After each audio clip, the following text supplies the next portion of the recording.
দুনিয়া আমরা মনে করছি অনেক কিছু আমার, আসল যেদিন কবরে যাব সেদিন আল্লাহ ছাড়া আমার বলে আর কেউ থাকবে না। বাবা অসুস্থ হয়ে গেল, রাত 8টা থেকে নিয়ে রাত 2টা পর্যন্ত চতুর্পাশে 10 জন 20 জন মানুষ, ছেলে মেয়েগুলো, জামাইগুলো, নাতিপোতাগুলো সবাই কান্নাকাটি করছে। কেউ দোয়া করছে, কেউ সান্ত্বনা দিচ্ছে, আবার কেউ কান্নাকাটি করছে। ঘটনা মেয়েরা কাঁদছে, ছেলেগুলো বলছে ডক্টরের কাছে নিয়ে যাব। আব্বার মাথাটা কোলের উপরে নিয়ে রাত 8টা থেকে 2টো পর্যন্ত একটা ছেলে আব্বাকে কোল থেকে নামায়নি, দুটো ইন্তেকাল হয়ে গেল। পরের দিন জানাজা হয়ে গেল জোহর অথবা আসরের পরে।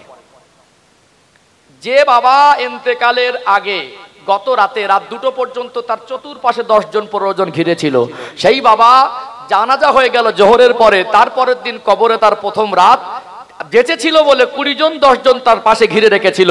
কবরে চলে যাওয়ার পরে তারপরের দিন রাত 2টোর সময় 2 মিনিটের জন্য কেউ কবরের ধারে যেতে চায় না। সেদিন আমার আপনার জন্য আল্লাহ ছাড়ার আপন বলে কেউ আছে কি? আছে? হাসরের ময়দানে সবাই আমাদের এখন আপন মনে হচ্ছে, সেদিন যে যার মতো হয়ে যাবে। কেউ কারোর ধারে বাড়ি এসে চেনা পরিচয় দিতে চাইবে না, কেউ কাউকে গোনার ভাগ নিতে চাইবে না, কেউ কারোর জন্য সেদিন চিনতে পেরেও বন্ধুত্বের শিকার হিসেবে বন্ধুত্বের সম্পর্ক, সন্তানের সঙ্গে বাবা মার সম্পর্ক, ভাই বোনের সম্পর্ক, ভাই ভাইয়ের সম্পর্ক তারা চিনতে পেরে অস্বীকার করে দেবে। সেদিন আমার নবী ছাড়া সুপারিশ করার মতো কেউ থাকবে? তাহলে সেই দুটো সম্পর্ক আমাদের ঘাটতি করলে হবে না। ও ভাইজানেরা, সোনার মানিক যুবকেরা, আব্বারা মায়েরা, মরণ একদিন হবেই হবে। আল্লাহ যখন ডাক দেবেন দুনিয়া ছেড়ে চলে যেতে হবে। আমার আল্লাহ দয়াময় এই জন্য কোরআন শরীফে বলে দিলেন, ওয়ালা তামুতুন্না ইল্লা ওয়া আনতুম মুসলিমুন। ওরে আমার বান্দা বান্দি, মরতে যদি হয় পরিপূর্ণ মুসলমান না হয়ে মৃত্যুবরণ করো না। পরিপূর্ণ মুসলমান হতে গেলে আল্লাহর বিধানগুলো মানা দরকার আছে না নেই? আছে না নেই? বেই বাড়ি যাবার সময় সাজসজ্জা করে, জামাই বাড়িতে যাবার সময় সাজসজ্জা করে, কোনো বিয়ে বাড়ির অনুষ্ঠানে যাবার সময় সাজসজ্জা করে, কোথাও বেড়াতে গেলে সাজসজ্জা করে। এই দুনিয়ার জগৎ ছেড়ে চলে যাব, কবরের জগতে যেতে হবে, আখেরাতে হাসরের ময়দানে উঠতে হবে। আল্লাহর জান্নাতের মেহমান হতে গেলে জীবন একটু সাজানো গোছানো দরকার আছে না নেই? জীবনটাকে পবিত্র করে নেন। আল্লাহ বড় দয়াময়, আল্লাহ পাক বড় মেহেরবান। আমাকে আপনাকে আমার আল্লাহ অনেক বেশি ভালোবাসেন। আমরা তো আল্লাহকে স্বীকার করে নিয়েছি, আল্লাহকে এক বলে মানি। আমরা তো নবীকে নবী বলে মানি, কোরআনুল কারীমকে আসমানি কিতাব বলে মেনে নিয়েছি। আল্লাহ পাক আমাদেরকে ঈমান নামক সম্পদ দিয়েছে। আল্লাহ দয়াময়, তিনি মনুষ্য জাতিকে শখ করে আদর করে সৃষ্টি করেছেন। আমার আল্লাহ চান না কোন মানুষ জান্নাত থেকে জাহান্নামে যাক, বরং আমার আল্লাহ চেয়েছিলেন মনুষ্য জাতি প্রত্যেকটা মানুষ আল্লাহ জান্নাতের হকদার হোক। এই জন্য আমার আল্লাহ যুগ যুগ ধরে দুনিয়ার মানুষকে সুপথ দেখানোর জন্য নবী রাসূল পয়গম্বর আলাইহিমুস সালাম দিগকে পাঠিয়েছেন না পাঠায় নাই? অতএব দুনিয়াতে আল্লাহ দয়াময় যত নবী রাসূল পয়গম্বরদের পাঠিয়েছেন, এটা বান্দা বান্দির উপরে, আল্লাহর বান্দা বান্দির উপরে, মনুষ্য জাতির উপরে এটা আল্লাহ পাকের অফুরন্ত শ্রেষ্ঠ ভালোবাসা। জোরে বলুন সুবহানাল্লাহ। নবী পাঠালেন কেন? যারা আল্লাহকে ভুলেই গেছে, আল্লাহকে আল্লাহ বলে মানে না, তারপরে আমার আল্লাহ তাদের প্রতি ভালোবাসা কমায়নি। আল্লাহ তাদের মাঝে নবী পাঠালেন যে তোমরা আমার তরফ থেকে গিয়ে, আমি আল্লাহর প্রেরিত পয়গম্বর হিসেবে গিয়ে তাদেরকে তোমরা হেদায়েতের রাস্তা দেখাও, তাদেরকে তোমরা জাহান্নাম থেকে বাঁচার রাস্তা দেখাও, তাদেরকে তোমরা আল্লাহর সঙ্গে সম্পর্ক জুড়ে দেওয়ার মাধ্যম দেখিয়ে দাও। অতএব আল্লাহর বিধানকে তারা ফলো করুক, আল্লাহর কথা মতো জীবন যাপন করুক, তারা আমি আল্লাহর কাছের হয়ে যাক, আমি আল্লাহর সঙ্গে তাদের বন্ধুত্ব হয়ে যাক, আমি আল্লাহ তাদের জাহান্নাম হারাম করে দিয়ে জান্নাত আল্লাহ পাক নসিব করে দেবেন। আল্লাহ বললেন আমি আল্লাহ তাদের জন্য জান্নাত নসিব করে দেবো। বলুন সুবহানাল্লাহ। আমরা জানি পৃথিবীতে একটা কুখ্যাত কাফের, যার নাম ইতিহাসে গোটা বিশ্বের মানুষ জানে। ফেরাউনের নাম শুনেছেন না? একটা বাড়াবাড়ির লিমিট থাকে, সে মাত্তারা খরচ করেছিল। সে নিজে বলেছিল আনা রব্বুকুমুল আলা, আমি হলাম, সে খোদা বলে দাবি করলো। কিন্তু আমার আল্লাহ তাকেও জাহান্নামের আগুন থেকে বাঁচানোর চেষ্টা করেছে না করেনি? সেই জামানার নবী মুসা আলাইহিস সালাম, আল্লাহ পাক তানাকে হুকুম করেছিলেন যান আপনি দিনের দাওয়াতটা নিয়ে ফেরাউনের কাছে যান। তাহলে একজন আল্লাহর প্রেরিত নবী পৃথিবী কুখ্যাত একজন কাফেরকের কাছে দিনের দাওয়াত নিয়ে যাচ্ছেন, ফেরাউন যেন আল্লাহর কাছে বলতে না পারে যে আল্লাহ সঠিক পথ দেখানোর মতো আমার কাছে কেউ আসেনি, সে মানেনি, সেটা তার ব্যর্থতা। অতএব যে আল্লাহর জায়গা দখল করতে চাইছে, কত বড় নাদান, কত বড় নির্বোধ, কত বড় নিকৃষ্ট সৃষ্টিকর্তা, আল্লাহ তার প্রতি তারপরে দয়া কমাতে চায়নি। আল্লাহ চেয়েছিল ফেরাউন ও সৎ পথের প্রতীক হয়ে যাক, এই জন্য তো নবীকে পাঠানো। কথা ঠিক না বেঠিক? আপনারা জানেন আল্লাহর ভালোবাসা আর একটু গভীরতা বোঝায়। নবী মূসা আলাইহিস সালামকে আল্লাহ পাক রাগ বেশি দিয়েছিলেন না কম দিয়েছিলেন? খুব রাগী মানুষ ছিলেন, অত্যন্ত রাগী ছিলেন। রেগে গেলে তিনি জালালি হালাতে এসে যেতেন। আল্লাহ পাক ডেকে নসিহত করলেন, অকুলা লাহুম কওলাল লাইয়িনাল লাআল্লাহু ইয়াতাযাক্কারু আও ইয়াখশা। আপনি তো রাগী মানুষ, একটা কুখ্যাত কাফেরের কাছে যখন দিনে দাওয়াত নিয়ে যাবে, কাফের তো কাফেরের মতোই কথাবার্তা বলবে, আপনার হয়তো ঠিক মতো মেজাজে অ্যাকসেপ্ট হবে না। আপনি খুব রেগে গিয়ে রাগ দেখালেন বা এমন কিছু করে বসলেন যেটা হয়তো হাসরের ময়দানে ফেরাউন বলবে, আল্লাহ আপনি এমন একজন নবীকে পাঠালেন, সে কি আমাকে রাগ দেখিয়েছে, আমি ঈমান আনবো কি করে? অতএব এইটুকু সুযোগ যেন না পায়। আল্লাহ বললেন, আপনি ফেরাউনের দরবারে যখন যাবেন রাগ নিয়ে যাবেন না, নরম নরম কথা বলে দিনের দাওয়াত দেবেন। জোরে বলুন না সুবহানাল্লাহ। অতএব নির্বোধ, আল্লাহর ভালোবাসা বুঝিনি, এটা ওর ব্যর্থতা। কথা ঠিক না বেঠিক? তাহলে এত বড় কাফেরের প্রতি যদি আল্লাহর এতটা দয়া হয়, আল্লাহ পাক তাকেও যদি জাহান্নামের আগুন থেকে বাঁচানোর চেষ্টা করেন, আমরা তো আল্লাহকে মানি, আমরা তো আল্লাহকে স্বীকার করেছি, আল্লাহ পাক তো আমাদের নসিব তকদির বড় করেছেন। তারপরে যদি আমরা জাহান্নাম থেকে বাঁচার উপযুক্ত জীবন তৈরি করতে না পারি, এর থেকে বড় আফসোসের আর কিছু হতে পারে না। যেহেতু আমার আলোচনার বিষয়বস্তু আমরা ইসলামের করণীয় বর্জনীয়, হারাম হালাল, কোন কাজ করলে নেকি, কোন কাজ করলে গোনা, এটা আমরা যথেষ্ট জানি। কি জানি কি জানি না বলেন? কিন্তু মানবো কিভাবে, মানার রাস্তা কিভাবে, আমরা আমল করব কিভাবে, আমরা কেন মানতে পারছি না আর মানবো কিভাবে, দুটো প্রশ্নের উত্তর মানুষকে খুঁজে দেওয়া দরকার আছে না নেই? কি মনে হয়? নামাজ পড়ো বলে বলে মুখ ব্যাখ্যা হয়ে গেছে। একজন হুজুর বুড়ো হয়ে মরে গেল, তার ছেলে ফের আবার হুজুর হলো। একজন মানুষ তার বাপের রস শুনেছে, আবার তার ছেলে বক্তা তার শুনছে, তারপরে নামাজ পড়ে না। আমি এসে আবার বলবো নামাজ পড়েন? কি যারা সুদখোর কচি মানুষ নাকি বোঝে না, নাকি জেনে শুনে সুদ খাচ্ছে না, হারাম জেনে খাচ্ছে না হালাল জেনে খাচ্ছে? যারা মদ গাঁজা খাচ্ছে হারাম জেনে খাচ্ছে না হালাল জেনে খাচ্ছে? যারা ঘুষ খাচ্ছে হারাম জেনে খাচ্ছে না হালাল জেনে খাচ্ছে? ওদেরকে নতুন করে হারাম বলে প্রচার করার আর কিছু নেই, সবই জানে, কিন্তু মানতে পারছে না কেন? এই প্রশ্নের উত্তরটা খুঁজে দেওয়া দরকার, এবং আমরা কিভাবে মানবো এই রাস্তাটা খুঁজে দেওয়া দরকার। তারপরে সে মানে না, সেটা তার ব্যর্থতা। কথা ঠিক না বেঠিক? সহজ সরল রাস্তাটুকু মানুষের কাছে কোরআন হাদিসের আলোকে, কোরআন হাদিসের দৃষ্টিকোণ থেকে তুলে দেওয়া দরকার বলে আমি মনে করি। তা না হলে জাতির কল্যাণ সম্ভব নয়। আমাদের ভিতরে কিছু ভুল ধারণা আছে, আজকে পরিবর্তনের সঠিক রাস্তা ছেড়ে দিয়ে আমরা অন্য রাস্তায় পরিবর্তন খুঁজছি, যার কারণে সমাজ পরিবর্তন হচ্ছে না। সেরকম কিছু ইনফরমেশন আমি তুলে দেবো আমার জায়গা থেকে ইনশাআল্লাহ। আলোচনা বুঝতে পারছেন তো? হ্যাঁ, একটু তাকবীর দেন তো, নারী তাকবীর। মাশাআল্লাহ, একটু ভালো লাগছে, বেশ কিছুজন মানুষ এসে গেলেন, আর একটু ভালো লাগবে, আর একটু প্রাণ ভরে আওয়াজ দেন, নারী তাকবীর, নারী তাকবীর। আল্লাহ কবুল করেন, বলেন আল্লাহুম্মা আমিন। তাহলে আল্লাহর ভালোবাসা বোঝাচ্ছি, মানুষ জাতির প্রতি আল্লাহর ভালোবাসা বেশি না কম? আমরা মনে করি দুনিয়ার মানুষ আমাদের কত ভালোবাসে, বন্ধু বান্ধব, আব্বা মা, কিন্তু বিশ্বাস করুন আমাকে আপনাকে যদি সব থেকে বেশি কেউ ভালোবাসেন, সেটা আমাদের রব, আমাদের সৃষ্টিকর্তা, আমাদের আল্লাহ আমাদের ভালোবাসেন। কথা ঠিক না বেঠিক? আমরা সে আল্লাহর ভালোবাসাটুকু মূল্যায়ন করতে পারিনি, এটা আমাদের ব্যর্থতা, এটা আমাদের কমি। অতএব আল্লাহর পরে যদি আমাদেরকে কেউ বেশি ভালোবাসেন, আমাদের সব থেকে বেশি ভালাইয়ের জন্য কেউ যদি চিন্তা করেন, জাহান্নামের আগুন থেকে বাঁচানোর জন্য সব থেকে যদি বেশি মেহনত করেন, বেশি চেষ্টা করেন, বেশি দোয়া করে গেছেন, তিনি অন্য কেউ নয়, তিনি হলেন সর্বকালের, সর্বযুগের সর্বশ্রেষ্ঠ মহামানব, যিনি বিশ্ববাসীর জন্য রহমত। আমাদের নবীকে আল্লাহ পাক আমাদের জন্য নিয়ামত করে, রহমত করে পাঠিয়েছিলেন। সেই নবী আমাদের জন্য যা করেছেন, আমাদের বাপ মা আমাদের জন্য অতটা করতে পারেনি। কথা ঠিক না বেঠিক? অতএব সেই দুটো সম্পর্ক আমাদের কমই হয়ে গেছে। এই জন্য আজকে আমাদের জীবনের এটা ইমানি দুর্বলতা, যার কারণে এর ভিতরে আমরা আল্লাহর হুকুমগুলো মেনেছি, কিন্তু আমলে জিন্দেগিতে বাস্তবায়ন করা সহজ হচ্ছে না। ও ভাইজানেরা, সোনার মানিক যুবকেরা, আব্বারা মায়েরা, আবারও মনে করিয়ে দেয়, আল্লাহ বড় দয়াময়, আল্লাহ পাক বড় মেহেরবান। আমাকে আপনাকে জাহান্নামের আগুন থেকে বাঁচানোর জন্য আমার আল্লাহ বলেছেন, ওয়ালা তামুতুন্না ইল্লা ওয়া আনতুম মুসলিমুন। ওরে আমার বান্দা বান্দি, খাটিয়া নামক গাড়িতে উঠবার আগে, কাফন নামক কাপড়টা পরিধান করার আগে তুমি পরিপূর্ণ মুসলমান হয়ে যাও, যার অর্থ হলো ইসলামিক জীবন ব্যবস্থাকে মেনে নাও, নাও, ইসলামের আলোয় আলোকিত করে নাও জীবনটাকে। আল্লাহ এবং রাসূলুল্লাহ দেখিয়ে দেওয়া রাস্তায় তোমায় চলতে হবে।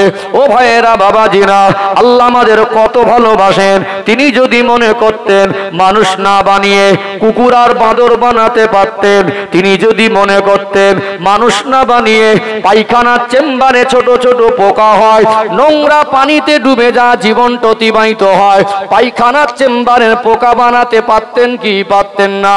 তিনি দয়া করে মেহেরবানি করে আল্লাহ অন্য কোন ধর্মাবলম্বীর ঘরে না পাঠিয়ে আমাকে আপনাকে ঈমান নামক সম্পদ দিয়ে শ্রেষ্ঠ নবীর উম্মত করে, শ্রেষ্ঠ কোরআনুল কারীমের অনুসারী করে, আল্লাহ পাক শ্রেষ্ঠ ধর্মাবলম্বী করে, যাতে আমরা সহজে জাহান্নামের আগুন থেকে বেঁচে যেতে পারি, যাতে সহজে জান্নাতের হকদার হতে পারি। আমার আল্লাহ আমাদের জন্য ভালোবাসা অফুরন্ত দিয়ে আমাদের নসিবটাকে বড় করে দিয়েছে। আল্লাহর ভালোবাসা না, শ্রেষ্ঠ নবীর উম্মত হলাম, শ্রেষ্ঠ ধর্মাবলম্বী হলাম, শ্রেষ্ঠ কিতাব পেলাম, তারপরে যদি আমরা আল্লাহর জাহান্নামের আগুন থেকে বাঁচার মতো রাস্তা খুঁজে পেতে না পারি, তাহলে এটা আমাদের ব্যর্থতা। কথা ঠিক না বেঠিক? এখন আপনাদের প্রশ্ন, হুজুর আপনি তো বলছেন যে আমরা যা জানি গোনার কাজ সেগুলো ছাড়তে পারছি না, যেগুলো করার কাজ সেগুলো করতে পারছি না, তাহলে করব কি করে? আসলে আল্লাহর কোরআন কি বলছে একটু জানি। লা ইউকাল্লিফুল্লাহু নাফসান ইল্লা উসআহা। আল্লাহ পাক বলছেন আমি আমার বান্দাবান্দির উপরে আমি একটাও বিধান এরকম চাপিয়ে দিই না যেটা বান্দাবান্দি পারবে না, যেটা বান্দাবান্দি পারবে না। অতএব আল্লাহর কোরআনুল কারীমের প্রত্যেকটা সেন্টেন্স, প্রত্যেকটা ওয়ার্ড, প্রত্যেকটা বাক্য, প্রত্যেকটা শব্দ এত দামি। যালিকাল কিতাবু লা রাইবা ফি, ভুল তো দূরের কথা, সন্দেহের অবকাশ নেই। আল্লাহ যখন পরিষ্কার করে বলছেন আমি আল্লাহ আমার ইসলামের প্রত্যেকটা বিধান, এমন একটা বিধান আমি বান্দার উপরে বান্দির উপরে চাপিয়ে দিই না, মানুষ জাতির উপরে চাপিয়ে দিই না যেটা পারবে না। আমাদের শরীরে কোনটা পারবো আর কোনটা পারবো না আল্লাহ ছাড়া তার থেকে ভালো আর কেউ জানে। অতএব আল্লাহর কোরআন যদি বলেন এই কথার উপর সন্দেহের অবকাশ নেই। আল্লাহর কোরআনের প্রতি কারোর সন্দেহ আসলে তার ঈমানের ঘাটতি এসে যাবে। অতএব তাহলে আমরা যারা করছি না, কেন করছি না? আল্লাহ বলছেন তোমরা পারবে বলে দিয়েছি, তোমাদের জন্য বোঝা নয়, তাহলে আমরা মানছি না কেন? এর ব্যাখ্যাটা দরকার। কথা ঠিক না বেঠিক? আমি মেপে কথা বলা মানুষ, একটু গুরুত্ব দিয়ে শুনবেন। এই কথাগুলো অনেক কষ্ট করে গবেষণা করে পড়াশোনা করে মানুষের কাছে তুলে দিতে হয়। 2 ঘন্টা ওয়াজ করে একটা ঘটনা বলা আলাদা, মানুষের হক আদায় করা আলাদা। বিশ্বাস করুন, একটা অন্ধ মানুষ, সে জীবনে একটা লাইন পড়ার মতো তার ক্ষমতা নেই। সে যদি মনে করে একটা বড় ঘটনা, লম্বা ঘটনা, সে শুনে শুনে বলে দিতে পারে। কথা ঠিক না বেঠিক? শুধু ঘটনা বলার, ঘটনা শোনার নাম ওয়াজ নয়। এখানে বসে একটু কিছু বুঝে নেওয়া দরকার আছে। আমাদের নাজাতের রাস্তা খোঁজাটা জরুরি। কথা ঠিক না বেঠিক? আমি আমার গবেষণায় দেখেছি একটা কাজ মানুষ করে না তার 2টো কারণ। কটা কারণ? 2টো কারণ। 1 নাম্বার কারণ সেই কাজ সে পারে না, অপারগতা থাকে। আর 1 নাম্বার কারণ যদি ক্ষমতায় কোলানোর পরে সে না করে, সেটা তার বদমাইশি, সেটা তার বদমাইশি। চলুন উদাহরণ দিয়ে বোঝাই। মাঝে মাঝে দেখবেন 5-6 বছরের বাচ্চারা আব্বার সঙ্গে বাজারে যাওয়ার জন্য কি জেদ করে না? খুব কান্নাকাটি করে, আমি যাব। অনেক সময় মা বলে একটু নিয়ে যেতে পারো না? অন্য লোক দেখো না ওদের বাচ্চাদের নিয়ে যায়, তুমি একটু নিয়ে যাও। তো বললো যাও, একটু ভালো করে জামা কাপড় পরিয়ে দাও। বাচ্চাটাকে নিয়ে বাজারে গেল, 6 বছর বাচ্চা। সবজি 4-5 রকম মিলে 10 কিলো সবজি কিনলো। সবজির থলেটা হাতে ধরে দিয়ে বললো বাবু তুমি বাড়ি যাও। ওই 6 বছরের বাচ্চা 10 কিলো সবজির থলে বাড়ি আনতে পারবে? কে? ও বুঝবে আমার আব্বা কিনেছে, এটা আমাদের। তারপর ওর থলে ধরে টেনে টেনে বাড়ি আনতে ও যে পারে না, এটা ওর অপারগতা, এটা ওর ক্ষমতায় কুলায় না। ওই বাচ্চাটা এখন 10 কিলো সবজি থলে বাড়ি আনার মতো পর্যাপ্ত জ্ঞান বুদ্ধি আর শক্তি ওর ভিতরে নেই। 20 বছরের যদি সুস্থ সবল ছেলে হয়, খুব চালাক চতুর হয় এবং সুস্থ সবল হয়, আব্বা হয়তো বললো বাবু আমি একটু জরুরি কাজে বেরিয়ে যাবো, বাজার করে দেবো, তুমি বাড়ি চলে আসবে না, আমি একটা জায়গায় চলে যাবো। এরকম হয় না? ছেলেদের ডেকে নিয়ে আমি চলে যাচ্ছি, বাজারটা বাড়ি নিয়ে যাও।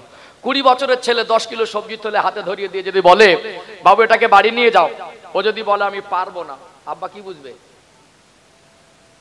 সত্যি পারবে না, না বদমাইশি? আব্বার কাছে এর আর বোঝার কোনো অসুবিধা আছে নাকি? পানির মতো পরিষ্কার না যে 20 বছরের ছেলে তুমি 10 কিলো সবজি তোলে নিয়ে যেতে পারছো না। আব্বা ভালো করে জানে, আর মানুষ যার বিবেক বুদ্ধি আছে সে ভালো করে জানে, ও যদি বলে পারবো না, এক বাক্যে 1000 কেন 1 কোটি মানুষও বলে দেবে এটা তোর বদমাইশি। কথা ঠিক না বেঠিক? ঠিক। আল্লাহ আমাদেরকে যে কটা হুকুম দিয়েছেন আমরা পারবো না এরকম নয়, প্রত্যেকটা হুকুম আমরা পারবো বলে আল্লাহ দিয়েছেন, আমরা করছি না, ওই রকম বদমাইশি। একটু ব্যাখ্যা দেওয়া দরকার আছে না, আসলে পারবো কিনা আর আসলে করছি না কেন, এইটুকু আমি তুলে দেবো। হারাম হালালের অনেক শুনেছেন, কোনটা করলে নেকি কোনটা করলে গোনা, আজকে মানুষ যথেষ্ট জানে, কিন্তু আজকে মানুষ কেন মানতে পারছে না, এই কেন কথার উত্তরটা মানুষকে বুঝিয়ে দেওয়া দরকার আছে। অতএব তারপরে সে যদি ভালো না হয় সেটা তার ব্যর্থতা, আমার জায়গা থেকে আমি হক আদায় করে দিলাম। কথা ঠিক না বেঠিক? বুঝতে পাচ্ছেন? বুঝতে পাচ্ছেন তো নাকি? ও ভাই জানেরা, সোনার মানিক যুবকেরা, আব্বারা মায়েরা, খুব গভীর মনোযোগ দিয়ে শুনুন। আল্লাহ দয়াময় পবিত্র কালাম কোরআনুল কারীমে বললেন, লা ইউকাল্লিফুল্লাহু নাফসান ইল্লা উসাহা। আমি আল্লাহ আমার বান্দা বান্দির উপরে এমন একটাও হুকুম চাপিয়ে দিই না যেটা বান্দা বান্দি পারবে না।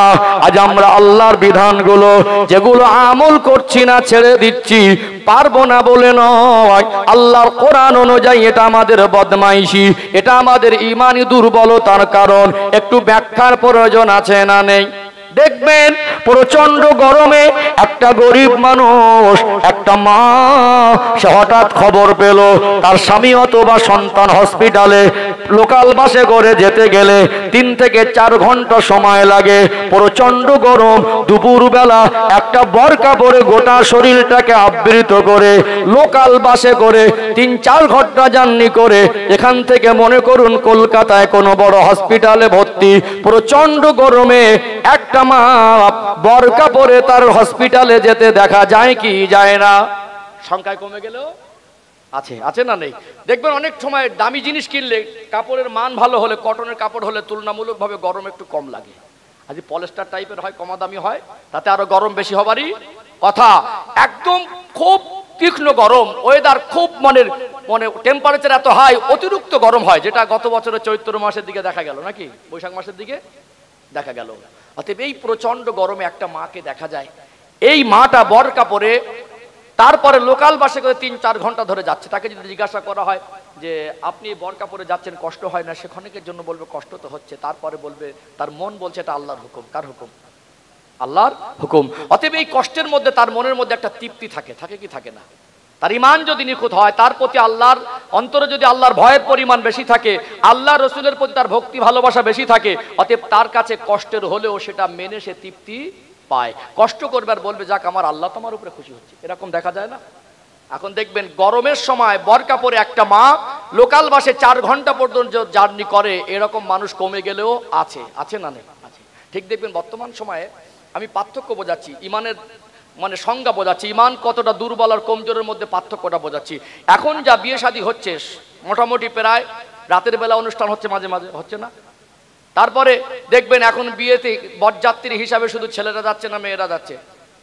এমনি আমরা বাইরে গিয়ে যখন কথা বলি, এই বাড়ি গিয়ে 4 দোকানে বসে ঠ্যাঙের উপরে পা তুলে দিয়ে মনে হবে অ্যাডভোকেট।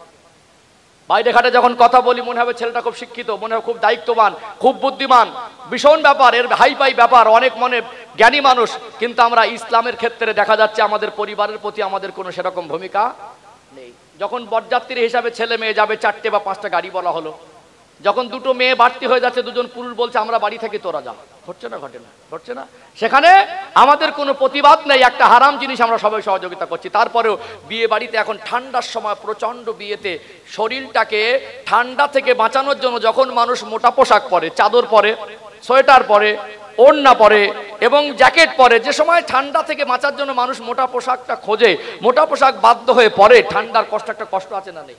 সেই সময় দেখা যাচ্ছে চুল খোলা, পিঠ খোলা, পেট খোলা, একটা ঠান্ডায় মানুষ ঠান্ডার জন্য কম্বল মুড়ি দিচ্ছে, আর ঠান্ডার সময় বিয়ে বাড়িতে আমার মা বোনেরা শরীরটাকে অর্ধনগ্ন করে স্টাইল দিয়ে ঘুরছে। এই চিত্র চোখে পড়ছে না? পড়ে না? তাহলে একটা মা গরমে যদি তার শরীর ঢাকতে পারে, ঠান্ডায় ওই মাটা শরীর ঢাকতে পারবে না, এর কোনো যুক্তি হয়?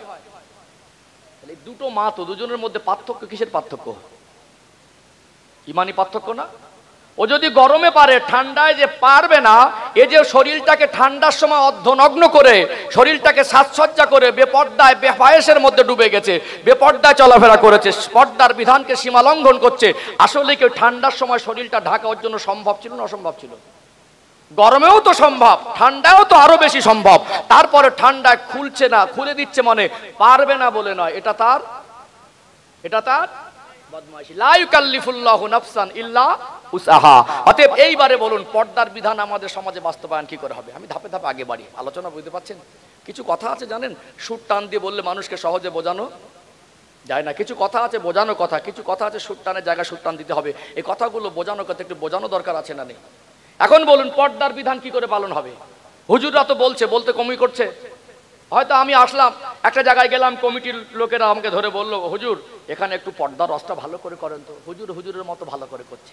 আবার যখন দেখছে ভালো করে যখন পর্দা করছে না, মা বোনরা পর্দা নাসিনা হচ্ছে না, তখন আবার মনে করে এই একটা কড়া ভাষায় ওয়াজ করা হুজুরা চোখে ডাকতো। অনেক খোঁজে, সব বক্তার ওয়াজের তো একরকম না, কেউ নরম আর কেউ গরম। এই কড়া ভাষায় ওয়াজ করে সে, হুজুর কড়া ভাষায় এমনি ওয়াজ করে। তাকে আসার পরে বলা হচ্ছে, হুজুর একটু মেয়েদের কাজটা করে দেন তো। সে উঠে তার মতো কড়া ভাষায় দিল, তারপরে পর্দা নাসিনা হচ্ছে না। তাহলে কেন হবে, কিভাবে আজ হয় না কেন? এর একটা সুস্পষ্ট ব্যাখ্যা দরকার আছে না নেই? আছে না? আচ্ছা বলুন, আপনার মেয়েটাকে মানুষ করছেন, আমাদের সন্তান আমাদের কাছে কত দামি, একটু আপনাদের ব্যাখ্যা দেই। একটা মানুষ, তার যদি 10 কাঠা জমি সম্বল হয়, আর বাচ্চাটা যদি অসুস্থ হয়ে যায়, 10 কাঠা জমিটা বিক্রি করে চিকিৎসা করে কি করে না? করে না। 4 বছর ধরে টাকা জমিয়েছে, তিল তিল করে পয়সা রোজগার করেছে, লোকের কাছে মজদুরি করেছে, জোগাড়ে করেছে, রাজমিস্ত্রি করেছে, কয়েক মাস ধরে রোদে ছাদের উপরে সিমেন্ট বালি তুলেছে, রোদে দাঁড়িয়ে কাজ করেছে, ভ্যান চালিয়েছে, 4 লক্ষ টাকা জমা করেছে, 2 কামরা ঘর করবে আশা। হঠাৎ ছেলে অসুস্থ, 4 লাখ টাকা যদি অপারেশনের জন্য প্রয়োজন হয়, কোনো বাবা মা বলে না যে আমার বাচ্চা মরে যাক, আমার ঘর দরকার, এই কথা বলে? বরং তেরপোলের তলায় থাকবো, আরো 2 বছর থাকবো, বাচ্চার চিকিৎসার জন্য হাসি মনে খরচা করে। তারপরে দেখবেন টাকাও নেই, জমিও নেই, এক সময় বাবার মা বাচ্চার জন্য ভিক্ষাও করতে বের হয়। নিজের আত্মসম্মানের থেকে বাচ্চার মর্যাদা বেশি, মায়া বেশি, নিজের জমি জায়গার থেকে বাচ্চার মায়া মহব্বত বেশি, নিজের 4 বছর 5 বছর 10 বছরের মেহনতের পয়সা থেকেও 10 বছরের কষ্টটাকে 2 ঘন্টা হাসি মনে খরচা করা যায় সেই রকম বাচ্চার প্রতি।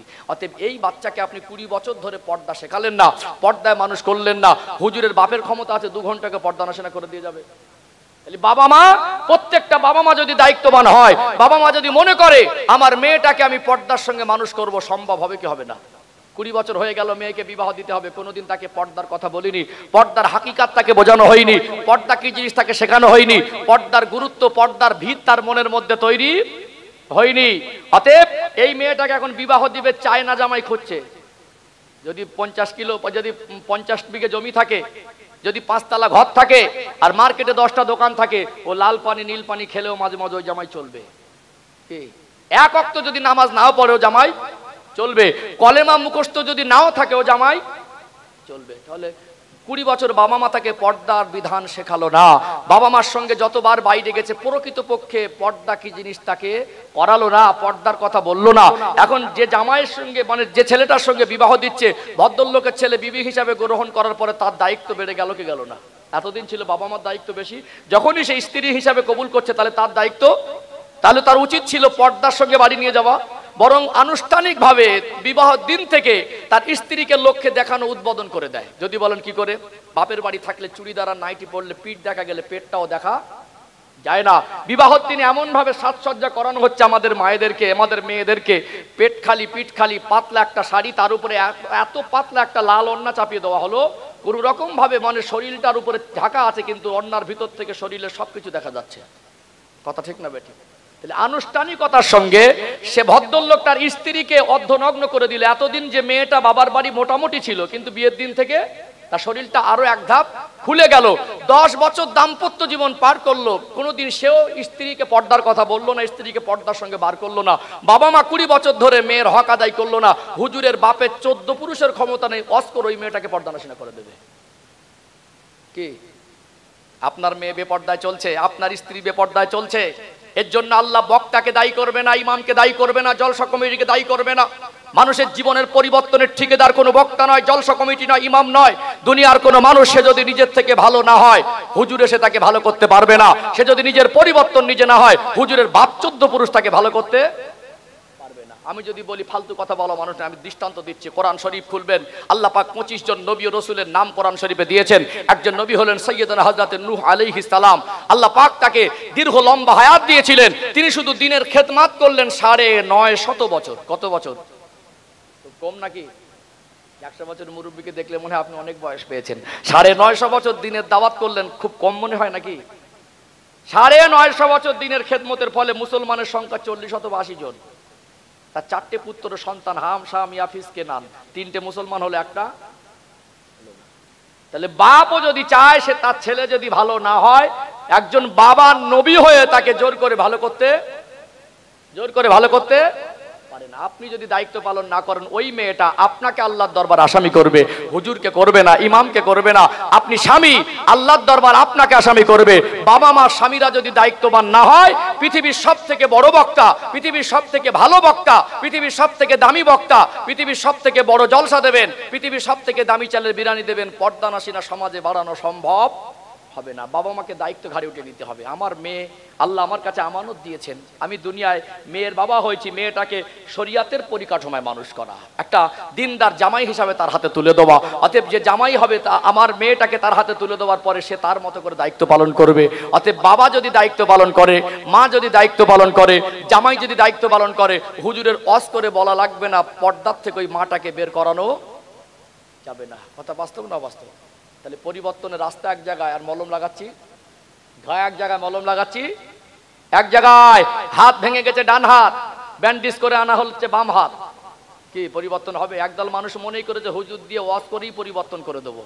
হুজুর দিয়ে ওয়াজ করে পরিবর্তন করা যাবে না, তার মানে ওয়াজ নসিহত বন্ধ করা যাবে না। এখানে দায়িত্ব বোঝানোর জায়গা, দায়িত্ব বুঝে নেবার জায়গা, দায়িত্ব সবাইকে পালন করতে হবে, সবাইকে দায়িত্বশীল হতে হবে, তবেই সমাজ ইসলাম কায়েম হবে, তবেই আমাদের জীবনে ইসলামের আলো আসবে।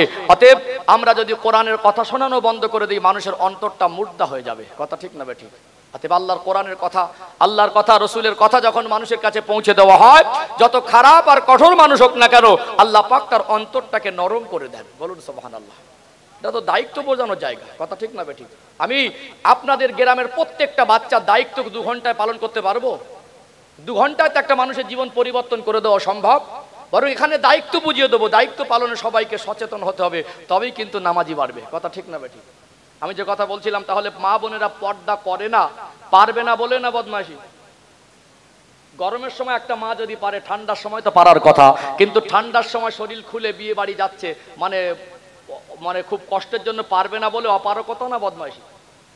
এটা হলো বদমাইশি। এটাই বোঝাতে চাইছে। আল্লাহ বলছেন লা ইউকাল্লিফুল্লাহু নাফসান ইল্লা উসআহা। আল্লাহ পাক এমন কোন বিধান আমাদের উপরে চাপিয়ে দেয়নি যেটা আমরা পারবো না। আল্লাহর হুকুম আমাদের জন্য বোঝা বা ভারী নয়, অপারক আমরা নয়, আমরা করছি না, এটা আমাদের বদমাইশি, এইটুকু বোঝাতে চাইছি। অতএব আপনার ভালো আপনাকে হতে হবে। আল্লাহ বলছেন ওয়ালা তামুতুন্না ইল্লা ওয়া আনতুম মুসলিমুন, মরতে যদি হয় পরিপূর্ণ মুসলমান না হয়ে মৃত্যুবরণ করুণা। চলুন একটা পর্দার কথা বলেছি, এবার একটু হারামের ব্যাপারটা বলি, কারণ আল্লাহ পাক প্রত্যেকটা মানুষকে হিসাব নেবেন, কোন রাস্তায় আয় করেছিলে, কোন রাস্তায় ব্যয় করেছিলে। অতএব আল্লাহ যখন রিজিকের মালিক, আল্লাহ নিশ্চয় আমাদের জন্য হালাল রুজির দরজা খুলে রেখেছেন।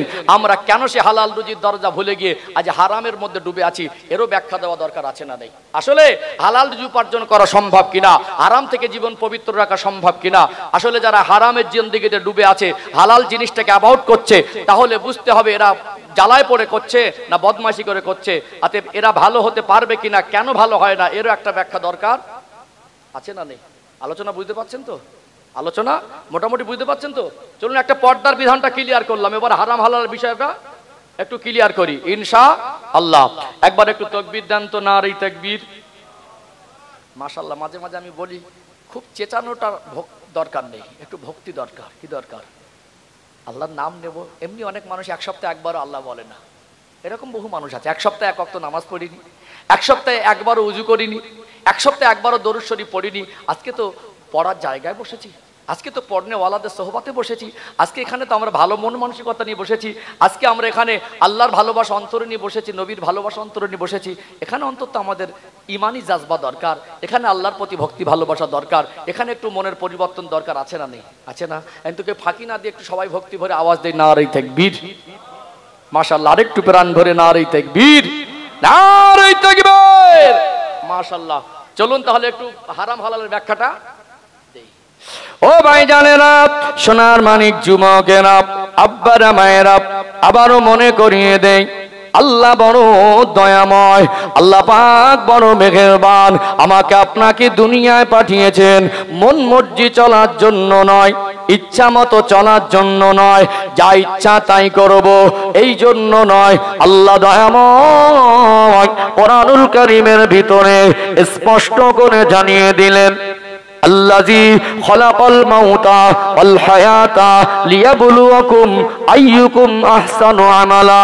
আমি আল্লাহ হায়াত আর মৌতের মাঝে একটা সময় নির্ধারণ করে দিয়েছি, ওটা হলো তোমাদের হায়াতে জীবন। ওই জীবনে কতটা ভালো কাজ করতে পারো আমি আল্লাহ তোমাকে পরীক্ষার জন্য পাঠিয়েছি। আমরা সবাই পরীক্ষার্থী, আমাদের এই জীবনের হিসাব দেওয়ার জন্য আল্লাহ পাকের সামনে সবাইকে একদিন দাঁড়াতে হবে কি হবে না? ওয়ালা তাজিরু ওয়াজিরাতু বিজরা উখরা। আল্লাহ কোরআন শরীফে জানিয়ে দিলেন তোমার গুনার ভাগীদার অন্য কেউ হবে না। তোমার নিজের গুনার বোঝা মাথায় নিয়ে একদিন নিজেকে হিসাব দিতে হবে। এই জীবনের হিসাব দেওয়ার জন্য একদিন যদি আল্লাহর সামনে দাঁড়াতে হয়, এই জীবনের হিসাবটা যদি আল্লাহ তিল তিল করে বুঝে নেন, এই জীবনের হিসাবের উপরে যদি আল্লাহ দয়াময় জান্নাত আর জাহান্নাম নির্ভর করেন, এই জীবনের পরিবর্তন দরকার আছে না নেই? আছে না নেই? অতএব আল্লাহ তো তার কোনো হুকুম আমাদের জন্য বোঝা করে দেয় নাই। অতএব হারাম আর হালাল বেঁচে চলা দরকার আছে না নেই? যেমন পর্দারও দরকার তেমনি হারাম হালালেরও দরকার। সব হুকুমের হয়তো ব্যাখ্যা দিতে পারবো না। আসলে আমরা যে অপারগ বলে করছি না এমন নয়। মানুষ কেন আল্লাহর বিধান মানছে না, এই কেন কথার উত্তরটা আজকে আপনাদের কাছে জানাতে বসেছি। ও ভাইরা বাবাজিরা, আল্লাহ দয়াময় আমাদের রিজেকের মালিক। কোরআন শরীফ আল্লাহ বললেন ওমা মিন দাব্বাতিন ফিল আরদি ইল্লা আলাল্লাহি রিজকুহা। আমি আল্লাহ যাদেরকে দুনিয়ায় পাঠিয়েছি, যাদের রিজেকের প্রয়োজন, আমি আল্লাহ সকলের রিজেকের জিম্মাদারি গ্রহণ করেছি। বলুন সুবহানাল্লাহ। মনে রাখবেন রিজেকের মালিক আল্লাহ, তবে না খাটলে খাওয়া হয় না। তারপরেও টাকার মালিক, তারপরেও রোজগার করেন, তারপরেও মজদুরি করেন। আল্লাহ যে রিজেকের মালিক অস্বীকার করা যাবে না। মায়ের গর্ভে যখন আমি আপনি ছিলাম, একটা নিরাপদ জায়গায় যেখানে মানুষ ক্ষতি করতে পারবে না, মায়ের গর্ভে আল্লাহ পাক আমাকে আপনাকে ধীরে ধীরে বড় করালেন। আল্লাহ মায়ের গর্ভে থাকা অবস্থা আমাকে আপনাকে মায়ের নারীর সঙ্গে আমাদের নারীর কানেকশন করে আমাদের শরীরের মধ্যে আল্লাহ দয়াময় রিজেকটাকে পৌঁছে দিয়েছিলেন। বলুন সুবহানাল্লাহ। মানুষ ভাবে না আল্লাহর কত দয়া। আল্লাহ পাক দুনিয়া আমাদেরকে পাঠালেন। আল্লাহ যখন রিজেকের মালিক ঘোষণা করলেন, একটা বাচ্চা যখন ভূমিষ্ঠ হয়, মানুষের তৈরি শক্ত খাবার সে খেতে পারে না, তার বুকে দাঁত থাকে না। ওই বাচ্চাটার জন্য আল্লাহ দয়াময় উপযুক্ত খাবার হিসাবে মার স্থানে আল্লাহ পাক দুধটা বরাদ্দ করেন কি করেন না? দেখবেন ছোট বাচ্চা ভূমিষ্ঠর পর পর 1-1.5 মাসের বাচ্চা কথা বলতে পারে না, জোরে জোরে হাসতে পারে না। আল্লাহ দয়া করে মেহেরবানি করে বাচ্চার ভিতরে একটা নিয়ামতের আওয়াজ দেয়। ওই আওয়াজটা হলো কান্নার আওয়াজ। আল্লাহ যখন কথা বলার শক্তি তাকে দেয় নাই, জোরে হাসার শক্তি তাকে দেয় নাই, তার দুঃখ কষ্ট বোঝার ভাষা তাকে দেয় নাই, আল্লাহ চাইলে তাকে কান্নার আওয়াজটাও নাও দিতে পারত। আল্লাহ যে রিজেকের মালিক, একটা বাচ্চা যখন ক্ষুধা লেগে যায়, একটা বাচ্চার যখন খাদ্যের প্রয়োজন হয়, ওই বাচ্চাটা কান্নাকাটি করে। আমার আল্লাহ বলে বান্দা, আমি যদি মনে করতাম তোকে কান্নার আওয়াজটা না দিতে পারতাম, যখনই বাচ্চার ক্ষুধা লেগে যায় ওই বাচ্চাটা কান্নাকাটি করে, ওই বাচ্চার কান্নার আওয়াজ মায়ের কানে পৌঁছে যায়। মা বুঝতে পারে আমার বাচ্চার ক্ষুধা লেগেছে, আল্লাহ পাকের বরাদ্দ রিজেক মা বাচ্চাকে খাইয়ে দেয় কি দেয় না? রিজেকের মালিককে। আবারও কেউ টাকার মালিক, পয়সার মালিক, বিজনেসম্যান, পৃথিবীর সেরা ধনী, সে যদি অহংকার করে বলে আমার টাকা আমার রোজগার আমি খাই, আল্লাহ বলে বান্দা আমি আল্লাহ তোকে জানিয়ে দিলাম আমি যে রিজেকের মালিক, কিয়ামত পর্যন্ত স্বীকার করার ক্ষমতা তোদের কারণ নাই। বলুন তো দেখি, যতই টাকার মালিক হোক, একটা মানুষ টাকার বলে কি একটা গম থেকে গাছের চারা বার করতে পারবে? টাকার বলে কি একটা ধান থেকে বীজ পাতা বার করতে পারবে? টাকার বলে একটা দানা থেকে গাছ করার ক্ষমতা মানুষের নেই, ওই গাছটাকে বড় করার ক্ষমতা মানুষের নেই, ওই গাছে ফসল দেওয়ার ক্ষমতা মানুষের নেই। সারাদিন যা খেয়েছেন হয়তোবা আপনি টাকা রোজগার করে বিনিময় বাড়িয়ে এনেছেন, মনে রাখবেন আল্লাহর জমিনের ফসল না হয় আল্লাহর আসমানি নিয়ামত, এই দুটো জিনিস যদি আল্লাহ বন্ধ করে দেয় দুনিয়ার মানুষগুলো কোথায় পালাবে? রাস্তা খুঁজে পাবে না। ওয়ানজালা মিনাস সামাই মা, আমার আল্লাহ রহমতের পানি আসমান থেকে বর্ষণ করেন। ও ভাইয়েরা বাবাজিরা, 20-30 বছর 50 বছর যদি আল্লাহ পানি বর্ষণ বন্ধ করে দেয় পৃথিবীর সেরা ধনী মানুষগুলো পেরেশান হয়ে যাবে কি যাবে না? খাচ্ছি কি? আল্লাহ নিয়ামত না? ভাত খেলাম কোথায়? জমিনের ফসল। আল্লাহ বলে বান্দা তোর অস্বীকার করতে পারবি না, আমি রিজিকের মালিক, তোরা পয়সা রোজগার করছিস, আমি আল্লাহ কিন্তু আমার নিয়ামত দিচ্ছি, নিয়ামত খাচ্ছিস। সকাল থেকে সন্ধ্যা পর্যন্ত আজকে যা খেয়েছেন, কি খেয়েছেন বলুন? টাকা খেয়েছেন, ভাত খেয়েছেন, রুটি খেয়েছেন, কোথাকার ফসল? জমিনের নিয়ামত খাচ্ছি। তাহলে রুজির মালিক কে? আল্লাহ। মানুষের জীবন ভাগ করে দিয়েছেন ধনী আর গরিব। আল্লাহ রহমতের ভান্ডারে মালের কমি নেই। আল্লাহ যদি মনে করতেন প্রত্যেকটা মানুষকে crore crore million billion trillion ডলারের মালিক বানিয়ে দিতে পারতেন না? কিন্তু আল্লাহ কারোর জীবনটা গরিবী জীবন, তাকে পরীক্ষা নিচ্ছেন। কাউকে আল্লাহ সম্পদ দিয়ে পরীক্ষা নিচ্ছেন। তারপরে হারাম হালাল আছে না নেই? আছে না? একটা গরিব মানুষ দেখবেন ভ্যান চালিয়ে খায়, তারপরে হারাম জিনিসে তার লোভ নেই। স্টেশনে যাচ্ছে, একটা প্যাসেঞ্জার বললো ভাই আমার একটু জরুরি ব্যাপার আছে, ট্রেনটা ধরিয়ে দিতে হবে, তাড়াতাড়ি চলেন। বলে বাবু ওঠেন। উঠলো, গিয়ে স্টেশনের কাছে রাখলো, ট্রেন দাঁড়িয়ে আছে, ছেড়ে দেওয়ার মতো পরিস্থিতি, ও ব্যাগ ছেড়ে ছুটছে।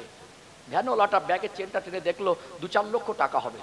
ও ব্যাগ ফেলে দিয়ে ট্রেন ধরার জন্য ছুটছে, আরে টাকাটা পেয়েছে। এ লোকটা গরিব মানুষ, লোকটার ঘরটা জীর্ণ শীর্ণ অসুস্থ, এর চিকিৎসার জন্য টাকা দরকার, ঘর মেরামতের জন্য টাকা দরকার, গরিব মানুষ ঋণ পরিশোধের জন্য টাকা দরকার। তারপরেও একটা মানুষ ব্যাগ ছেড়ে চলে যাচ্ছে, চাইলে ওকে না ডাকতে পারতো, আত্মসাৎ করার সুযোগ তার কাছে ছিল। ব্যাগ ছেড়ে ছুটছে, আরে ব্যাগ নিয়ে পিছনে ছুটছে, ফেরত দেয়। এরকম মানুষ আছে না নেই? আছে না? তাহলে অভাবের পরেও হারাম জিনিস খায় না, এরকম গরিব মানুষ সমাজে আছে।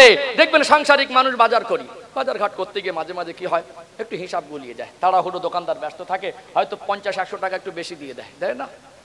একটা মানুষের অভাব নেই, তারপরেও ও মনে মনে খুশি হয়, ওখান থেকে সরে যাওয়ার চেষ্টা করে, মনে মনে করে যাক 2 বান্ডিল বিড়ির পয়সা হয়েছে, মনে মনে করে সন্ধ্যাবেলা চা খরচা হলো, আছে না?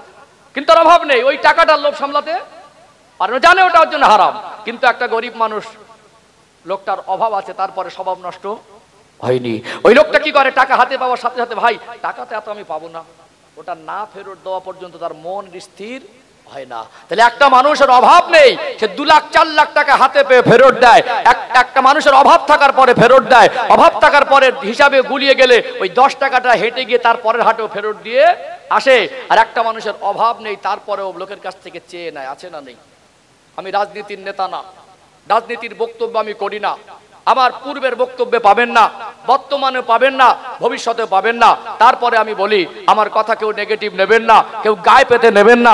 বর্তমান সময়ে যারা শিক্ষিত মানুষ, চাকরিজীবী মানুষ, বলুন চাকরিটা কি যোগ্যতা দেখে দিয়েছে না তারপরে টাকা দিতে হয়েছে? হ্যাঁ দেন।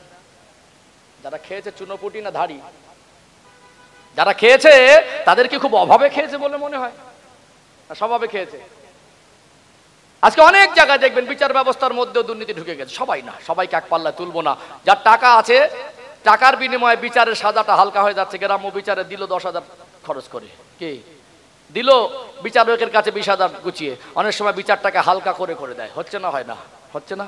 তাহলে একটা গরিব মানুষ বিপদে পড়েছে, সেই লোকটার কাছ থেকে মানুষ পেশাদ দিয়ে বলে আগে 10,000 নিয়ে আয়। তাহলে তার যা আল্লাহ অর্থ দিয়েছে, 10 বছর যদি বসে খায়, না রোজগার করে চলে যাবে। এই রকম অর্থশালী মানুষ, এর যাকাতের টাকা একটা গরিব মানুষকে দেওয়া দরকার ছিল। তারপরে গরিব মানুষ বিপদে পড়ে তার কাছে গেলে লোকটার কাছ থেকে চেয়ে নিচ্ছে, ঘুষ হিসাবে, আছে না নেই? যার অভাব নেই গরিবের কাছ থেকে চেয়ে নিচ্ছে, আর যার অভাব আছে, যে লোকটা ভ্যান চালিয়ে খায়, সে একটা ধনীর লোকের টাকা ফেরত দিচ্ছে। দুজনই তো মানুষ, দুজনের মধ্যে কি পার্থক্য? ইমানি পার্থক্য। কি পার্থক্য? ও যদি আল্লাহর ভয়ে, আখিরাতের ভয়ে, জাহান্নামের ভয়ে, আল্লাহ এবং রাসূলের ভালোবাসার খাতিরে অভাব দুঃখের মধ্যে ডুবে থাকার পরেও টাকা ফেরত দিতে পারে, যে অভাব রয়েছে, টাকা নেই, তারপরে ফেরত দিতে পারে, যা 10 বছর বসে খেলে চলে যাবে, ওর কি চেয়ে নেওয়াটা জরুরি ছিল? তাহলে ও যে নিচ্ছে, ও কি দায় পড়ে নিচ্ছে না বদমাশি করে নিচ্ছে? যারা ঘুষ খাচ্ছে এরা কি বিপদে পড়ে খাচ্ছে না যারা মানে দুনিয়ার মোহে পড়ে খাচ্ছে? লা ইউকাল্লিফুল্লাহু নাফসান ইল্লা উসাহা। আল্লাহ বলছেন আমি আল্লাহ তোমাদের উপরে এরকম হুকুম একটাও চাপিয়ে দেই না যেটা তোমাদের উপরে বোঝা হয়ে দাঁড়াবে।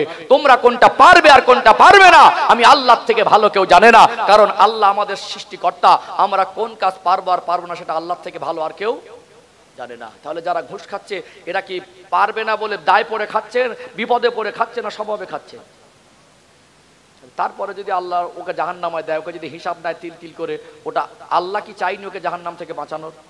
বরং আল্লাহর প্রতি দয়া করে ওকে গরিব না করে, ভিখারি না করে, পাগলা না করে আল্লাহ ওকে ধন সম্পদের মালিক করেছেন। তারপরের ভিতরে লোভ মানে ওর জন্য আল্লাহ সাজা দেবে না? কার জন্য দেবে? কি তুমি গরিবের দুঃখ বুঝলে না, তোমার ক্ষমতাটাকে তুমি ন্যায়ভাবে মানে ব্যয় করলে না, তোমার ক্ষমতাটা ন্যায়ভাবে প্রয়োগ করলে না, বরং তুমি মালের প্রতি মোহে পড়েছিলে। অতএব তোমার প্রতি আল্লাহর ভয় ছিল না, তোমার অন্তরে কবরের ভয় ছিল না, হাসরের ভয় ছিল না। তোমার জন্য ইহদিনাস সিরাতাল মুস্তাকিম, সোজা রাস্তাকে আমি আল্লাহ পরিষ্কার করে দেওয়ার পরে তুমি আসলে তোমার ব্যর্থতা। কোনো মানুষ যখন জাহান্নামে যাবে আল্লাহকে কেউ দায়ী করতে পারবে না। আসলে যে মানুষগুলো ঘুষ খাচ্ছে, আমি হুজুর বাপের 14 পুরুষের ক্ষমতা নিয়ে অস করে ভালো করবে, সে যদি ভালো না হয়, কারণ এরা অভাবে খায় না, এরা কিসে খাচ্ছে? স্বভাবে খাচ্ছে। তাহলে পারবে না বলে করছে না, না বদমাইশি করে? ভালো হচ্ছে না, ভালো হতে পারবে না বলে না বদমাইশিতে? বুঝতে পারছেন? তাহলে পর্দার বিষয় গেল আর হারাম হালালের বিষয় গেল। এখন তো দেখছি বন্ধনের লোন, গ্রুপ লোন, স্বামী স্ত্রী লোন তুলে বাড়ি আনছে, মনে করছে আর একবার দেখে মনে হবে বিবাহ করে বাড়ি ফিরছে, ভীষণ আনন্দ। আল্লাহ যে হারাম করেছেন এই কথাটা যেন ভুলে গেছে। হারাম জিনিস নিয়ে একটা ইমানদার কোনোদিন গর্ববোধ করতে পারে না। হারাম জিনিস বাড়ি আনার সময় কোনোদিন একটা ইমানদার মনে আনন্দ হতে পারে না। তারপরে এখন আনন্দ হচ্ছে না, হয় না? কি বলেন? আগের দিনে সত্যি কথা বলুন, বাড়িতে কি রান্না হবে কালকে ছিল না, এরকম দিন গেছে না যায়নি? কালকে কি রান্না হবে? স্ত্রী বলছে 4-5টা বাচ্চা কাচ্চা, এত বড় ফ্যামিলি, বাড়ি তো কিন্তু চাল শেষ হয়ে গেছে। বললো দাঁড়া কাল সকালবেলা একটা ব্যবস্থা হয় কি দেখি। সকালবেলা কাজে যাবে, কিছু টাকা নেবে, সন্ধ্যাবেলা বললো আমাকে আগাম কিছু টাকা দাও, বাড়ি চাল নেই। বললো হবে না, তুই কাজ করবি, তারপরে সকালবেলা আসিস কোনি, কাজে লাগ, তারপরে কিছু লাগে দেবো। কাজে লাগলো, বললো সে পরে নিবি। দুপুর হয়ে গেল, এসে বাড়িতে কি রান্না করবে সেই চালটুকু, মনটা খুব খারাপ। পাশের বাড়ির থেকে এসে বলছে এই দেখ টাকাটা সন্ধ্যাবেলা হয়তো দেবে, বাবু এক কাজ কর, পাশের বাড়ির থেকে 2 কিলো চাল ধার কর, শাক সিদ্ধ, আলু ভর্তা, একটু ডাল দিয়ে, আর পাশের বাড়ির থেকে চেনে রান্না করে খেয়েছে তারা। তাদের নিষ্পাপ বাচ্চার মুখে হারাম জিনিস তুলে, বৃদ্ধ বাবা মার মুখে হারাম জিনিস তুলে দেয়নি। তারা অনাহারে থেকেছে, পান্তা ভাত অন্যের বাড়ির থেকে চেয়ে এনে বাচ্চার মুখে হালাল খাদ্য তুলে দিয়েছে না দেয়নি? তারা বন্ধনের লোন আর গ্রুপ লোন খুঁজিনি। আজকে মাটির ঘর, সেই ঘর আর নেই যে ঘরে বর্ষার সময় পানি পড়তো রচার মতো, এখানে বালতি, ওখানে গামলা, ওখানে একটা বাসন বসিয়ে দেওয়া হতো। সেই মাটির ঘরে খেজুর পাতার নামাজের মুসাল্লা বিছে নামাজ পড়ার মানুষ ছিল, লম্প জ্বালিয়ে কোরআন তেলাওয়াত করা মানুষ ছিল। আজকে মাটির ঘরটা পাকা ঘর হলো, মার্বেল হলো, টাইলস হলো, চকচকে হলো, ঝকঝকে হলো, ছাদ হয়ে গেল, কাঁচের জানালা পাল্লা হয়ে গেল, গ্রিল হয়ে গেল। আল্লাহ পাক অভাব রাখিনি, এসি কুলার ঢুকে গেল, ফ্যান এসে গেল, লাইট এসে গেল, তারপরে ঘরের মধ্যে আল্লাহ বলা মানুষের অভাব হয়ে গেছে। নামাজের মশাল্লাগুলো কিনে এনে তুলে রেখেছে, গরম গরম কুটুম আসলে বের করে দেয়, নামাজ পড়ার জন্য কিনিনি। এক মাস চলে যায়, ঘরে কোরআন শরীফ পড়ার মতো মানুষ খুঁজে পাওয়া যায় না। ঘরে ঘরে এখন রুমে সিরিয়াল খতম হয়। রাগ করছেন? শুধু হারামের রাস্তা বেছে নিচ্ছি, আর একদল মানুষ মনে করছে হুজুরদের এনে এমন কড়া করে ওয়াজ করিয়ে দেবো যেন ভালো হয়ে যায়। কচি মানুষ নাকি, এখন দুধ খায় নাকি, ওকে বোঝাতে হবে? ও যে মানে না, এটা ওর ব্যর্থতা, ওটা বদমাইশি, এটা মনে ইমানি দুর্বলতা। কথা ঠিক না বেঠিক? সম্মানিত ভাই, ও যদি ভালো না হয়, যত ভালো হুজুর আনবেন ভালো করতে পারবে না বললো, স্বভাবে না, ওটা অভাবে। আগের মানুষের ছিল অভাব, এখন মানুষ যা করছে স্বভাবে, স্বভাব নষ্ট হয়ে গেছে, আদর্শ নষ্ট হয়ে গেছে, ইমানই দুর্বলতা এসে গেছে। অতএব আমরা যদি জাহান্নামের আগুন থেকে না বাঁচতে পারি, এটা আমাদের ব্যর্থতা। অতএব নিজের দুনিয়ায় কদিন আপনি কেন হারাম মালেনে আপনার বিবি বাচ্চার মুখে তুলে দিচ্ছেন, আপনার হিসেবটি কিন্তু আপনাকেই দিতে হবে। কি কথা ঠিক না বেঠিক? আপনার হিসাব আপনাকে দিতে হবে। ওয়ালা তাজিরু আজিরাতু বিজরা উখরা। আল্লাহ আপনার গুনার বোঝা সম্পর্কে সাবধান করে দিয়েছে, তোমার গুনার বোঝা তোমাকেই বহন করতে, অন্য কেউ ভাগীদার হবে না। আল্লাহকে বলেন, আল্লাহ আমি তো আপনার কাছে মাথা নত করি, আল্লাহ আমার বাড়িতে তো নিষ্পাপ বাচ্চা আছে, বাচ্চাগুলোর কোনো গুনাহ নেই। আল্লাহ আমি তো সন্তান, আপনি তো পিতামাতার খেদমত করার জন্য আমাকে আদেশ করেছেন, পিতামাতার পিছনে খরচা করার কথা বলেছেন। আল্লাহ আমি গরিব মানুষ, আমি কোথা থেকে করবো? আপনি আমার হালাল রুজির ব্যবস্থা করে দেন। নাই মজদুর করেন আর না একটা ব্যবসা করেন, কেন জন খেটে সংসার চলে যেতে পারে, অনেক কিছু করা যেতে পারে, তারপরে রুজি রুটি আল্লাহ দিয়ে দেবে। একটা ছোট্ট ব্যবসাও যদি করেন, ব্যবসার মধ্যে যদি হালাল থাকে, ইনশাআল্লাহ আল্লাহ ব্যবসায় বরকত দেবেনই দেবেন। 10 ভাগ বরকতের মধ্যে 9 ভাগ আল্লাহ ব্যবসার মধ্যে দিয়েছেন, আর 1 ভাগ বাকি সবের মধ্যে। চাকরিজীবী দেখবেন 5 তলা বাড়ি করতে পারে, 30 বিঘা জমি কিনতে পারে, 5,000 কোটি টাকার মালিক হতে পারে না। পৃথিবীর সব থেকে সেরা 10 জন ধনী এরা কেউ চাকরিজীবী না, সবকটা ব্যবসায়ী। কথা ঠিক না বেঠিক? তাহলে বরকত আল্লাহ কিসে রেখেছেন? হালাল ব্যবসা করেন। বাচ্চার মুখে, বাবা মার মুখে হারাম খাদ্য দেবেন না, হালাল খাদ্য তুলে দেওয়ার জন্য নামাজ পড়ে আল্লাহর কাছে হালাল রিজিক চান, আল্লাহ আপনার রুজিতে বরকত দিয়ে দেবে। জোরে বলুন, জোরে বলেন, সবাই মিলে বলেন। তাহলে বরকত আলাদা জিনিস না? বরকত আল্লাহ যদি কারোর সংসারে বরকতের দরজা খুলে দেয়, আল্লাহ পাক তার আর অভাবটুকু, লোকে যদি বিরিয়ানি খেয়ে থাকে, আল্লাহকে মাছ ভাত, গোশ ভাত, ডাল ভাত দিয়ে খাওয়াবে। কথা ঠিক না বেঠিক? খাওয়াবে না। তারপরে এটা আমাদের ইমানি দুর্বলতা না? কি রাগ করছেন কথাগুলো নাকি? বাস্তব নাকি? দেখেন, আমি চাইলে লম্বা একটা ঘটনা বলতে পারি, আমার জন্য আরো সহজ। ভয় হয়, বিশ্বাস করুন। আগে যখন প্রাথমিকভাবে ওয়াজ করতাম মনের মধ্যে আনন্দ হতো, এখন ভয় হয় মানুষ আমাদের থেকে কি পেল, মানুষগুলোকে কি দিলাম। অন্তত দিন শরিয়াত তাদের কাছে বোঝানোর মতো রাস্তা করে দেই, তারা না মানুষরা তাদের ব্যর্থতা। আমার জায়গা থেকে আমি ক্লিয়ার হয়ে গেলাম। কথা ঠিক না বেঠিক? হ্যাঁ, সম্মানিত ভাইরা, জীবনে ব্যবসা শুরু করেন। আর কিছু মানুষ বলে হুজুর বরকত হয় না, বরকতের তাবিজ ঝোলাচ্ছে, হাতে একটা, গলায় একটা, কোমরে একটা, দোকানে একটা, ঘরের মধ্যে একটা, ধোকার মুখে একটা, পুঁতে দিচ্ছে একটা, তারপরে বরকত, শুধু বলে বরকত নেই। বরকত কেন হয় না একটু বলে দেবো? প্রসঙ্গের জন্য আমি লাইন ধরে এক একটা পার্ট বলছি, তো একটু বরকত কেন হয় না বলে দেবো, দরকার আছে না? যে সমস্ত ভাইরা বলেন বরকত হয় না, রোজগার করছি, ব্যবসা করছি, হাতে পয়সা দাঁড়ায় না, আমার কথাগুলো অঙ্কে অঙ্কে মিলিয়ে নেবেন। বরকত হবে না দুটো কারণে। কটা কারণে? যদি আপনার ইনকামের মধ্যে হালাল সঙ্গে হারাম মিশিয়ে দেন, হালাল ইনকাম করছেন 10%, তার মধ্যে 1% হারাম ঢুকাচ্ছেন জেনে শুনে, 8% হালাল, তার মধ্যে 2% হারাম ঢুকাচ্ছেন জেনে শুনে। কোন হালাল জিনিস ইনকাম করার সাথে যদি হারাম জিনিস ঢুকিয়ে দেন, হারাম আর হালাল যদি মিশিয়ে দেন, যতই রোজগার করেন বরকত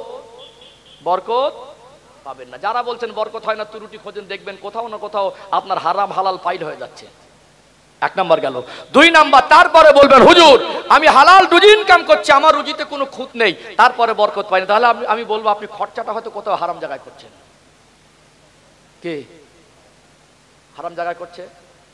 একটা ছেলে সারাদিন হালাল টাকা দিয়ে মানে রোজগার করে সন্ধ্যাবেলা যদি লটারি কাটে, হারাম হবে না হালাল হবে? কি বলেন? হারাম হবে না? 30 টাকার গাঁজা কিনে খায়, হারাম হবে না হালাল হবে? রোজগার করেছে হালাল, কিন্তু ওই টাকাটা ব্যয় করছে ইনকামে ঢোকার মুখে, হারাম ঢোকালে হবে না, আর খরচার মুখে হারামের পথে ব্যয় করলে হবে না। ইনশাআল্লাহ বরকত হবেই হবে। অল্প হলেও আল্লাহ আপনার সংসারটাকে শান্তির সঙ্গে চালিয়ে দেবে। বলুন সুবহানাল্লাহ। তাহলে আমাদের বরকত হয় না, তার জন্য আমরা দায়ী না? কথা ঠিক না বেঠিক? তারপর আল্লাহ না খাইয়ে রাখবে না। আজ যারা হারামের সঙ্গে লিপ্ত হয়েছে, হারামের সঙ্গে যুক্ত হয়েছে, হারাম রাস্তা বেছে নিয়েছে, সত্যি কথা বলুন, অভাবে না স্বভাবে না?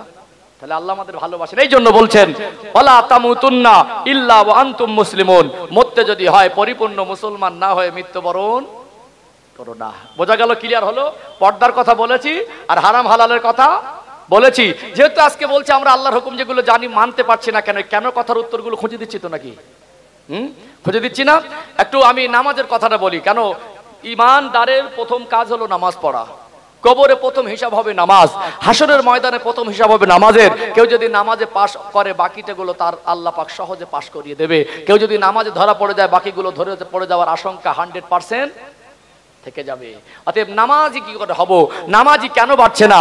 এত জলসা দিয়ে কেন নামাজি করা সম্ভব হচ্ছে না? আমি আবারও বলি, গার্জেনদের দায়িত্ববান হতে হবে। কাদের? গার্জেনদের। আপনি যদি আপনার বাচ্চাকে নামাজি হিসাবে গড়ে না তোলেন, আপনার বাচ্চা নামাজি হবে না। অতএব নামাজ শেখানোর দায়িত্ব আপনার উপরে আল্লাহ দিয়েছেন। একটা সন্তানের বাবা মা দায়ী হবে যারা নামাজ জানে না। মনে রাখবেন, আজকে আমাদের সন্তানদের জীবন কতটা অন্ধকার। আজকে আমাদের সন্তানগুলো কেন সূরা ফাতিহা মুখস্থ করতে পারেনি? আজকে 20 বছর ধরে ছেলেটাকে মানুষ করলেন, তার সূরা ফাতিহা মুখস্থ নেই, 3টে কলেমা জানে না, 50টা গালাগালি জানে। যুবক ছেলেগুলো যখন গালাগালি দেয় মাঝে মাঝে মনে হবে গালাগালিতে পিএইচডি করেছে। আব্বা ছেলের বিয়ের সময় মোবাইলে ছবি নিয়ে ঘুরছে, ছেলে দেখেছি হিরোর মতো লাগছে, দেখাচ্ছে ঘটকে, এই ছেলে দেখেছি হিরোর মতো লাগছে, বলছে ফিগার দেখেছিস, স্টাইল দেখেছিস, মুখের ফেস কাটিং দেখেছিস, মানে মাল দরকার। কি দরকার? মাল নেওয়া বন্ধ হয়নি, ডাইরেক্ট নিলে মান সম্মান, এখন ইনডাইরেক্ট চলছে। আশা করছে এখন সব যখন দেয় না চাইতে দিয়ে দেবে। 6 মাস হলো কিছুই দিল না, মেয়েটার উপরে টর্চার শুরু হয়। কি মা বলে, এই কচি তোর চাচতো ভাই তোর থেকে ওরা গরিব, ও দেখতে খারাপ, ও লেখাপড়া জানে না, ও শ্বশুররা শুনেছি গরিব মানুষ, দেখেছি গাড়ি থেকে সব গুছিয়ে ঘর ভর্তি করে দিল, তো শ্বশুররা তো ভালো লোক না। ছেলেটার মেজাজটা একটু ভারী হয়ে যায়, ও ঘুরে ঘুরে স্ত্রীকে বলে, এই ছোট লোক তোর বাপ কি দিয়েছে রে? মাল নেওয়া বন্ধ, মাল নেওয়া বন্ধ হয়নি। যদি আশা করেছে মাল হয়তো দিয়ে দেবে, যদি না দিয়েছে 6 মাস যদি হয়েছে তার মধ্যে প্রেসার ক্রিয়েট শুরু হয়ে যায় কি যায় না বিভিন্ন ইশারা ইঙ্গিতে। তাহলে ছেলের বিয়ে দেওয়ার সময় গর্ব করছেন, ছেলে দেখেছিস, ছেলেটাকে দেখ আগে।